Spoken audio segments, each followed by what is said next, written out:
माहितीये का? अरे आम्ही बेस मध्ये बेसच वाजवतो.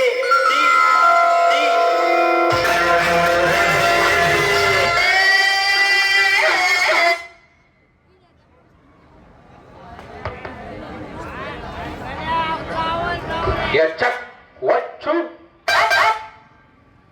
अरे कसं आहे ना, दम असेल तर जाळी काढून वाजवायची. काय करायला दम लागतो.